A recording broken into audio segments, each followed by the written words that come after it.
What is up, guys and girls? Stefan here from the Driving Safety Medic. Beep pop pop beep pop pop. I don't know. I still haven't figured out the intro. Okay, so what I wanted to touch on with this video for you guys is firstly, hope you guys are having a smashing day. It's not gonna be a long video. What I want to touch on with you guys today is who needs to be health and safety compliant? Who needs to make sure that there is a high degree of safety within the environment? Now, this is where a lot of people actually misunderstands. Because the Occupational Health and Safety Act starts talking. There's a lot of numbers. There's 20 in there. There's a 50 in there. There's 100 in there.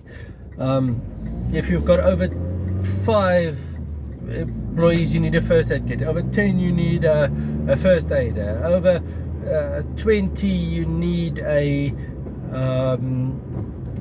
SHREP. In terms of shops and offices, 1 SHREP per 100 employees. In terms of other workplaces, you need 1 SHREP per 50. So there's a lot of numbers going in to the whole health and safety framework.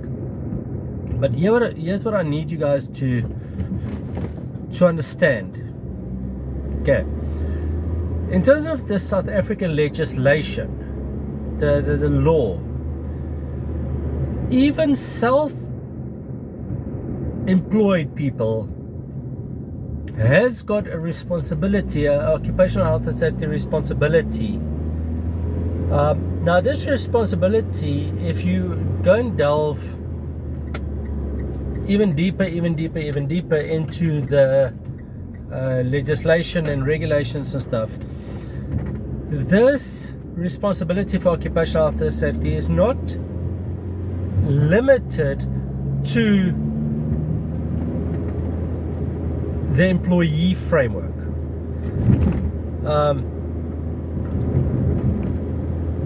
The responsibility to ensure that the environment and the procedures and policies and everything is safe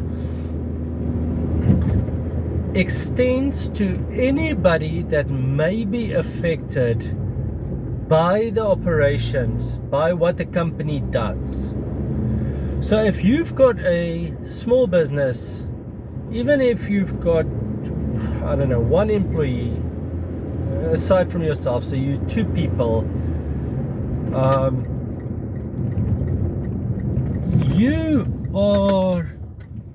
you have a responsibility to ensure that it is safe. Now, what is an employee? For this, we're going to look at the definition of an employee is somebody that works under the instruction of somebody else, that receives or is entitled to receive some form of pay. An employee is somebody that is provided with the tools to perform a certain function. So even if you look at something like a voluntary service,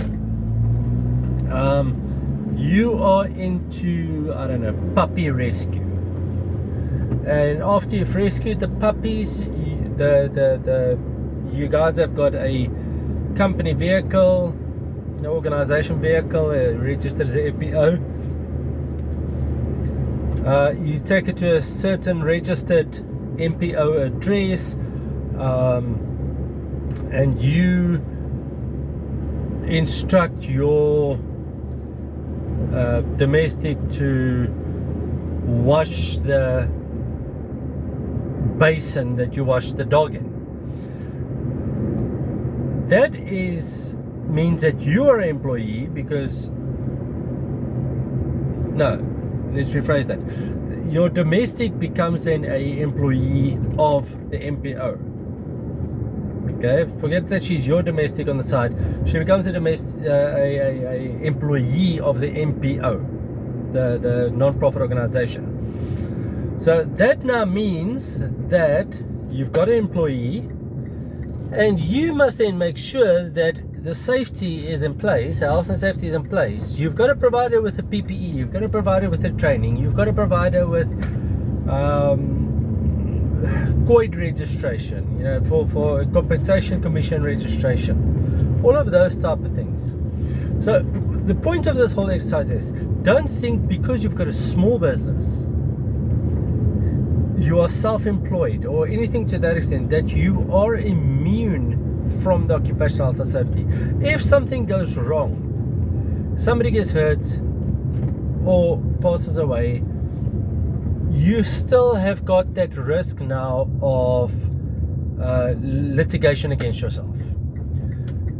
So please make sure that you actually understand the whole legislation, and that you are able to make sure that the risk of litigation against you is reduced.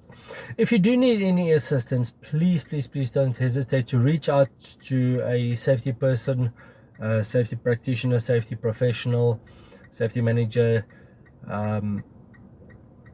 that can actually provide you with guidance on that, so that you can avoid any issues. Alright guys, have a smashing day, and then yeah, we'll chat again on the next video. Cheers.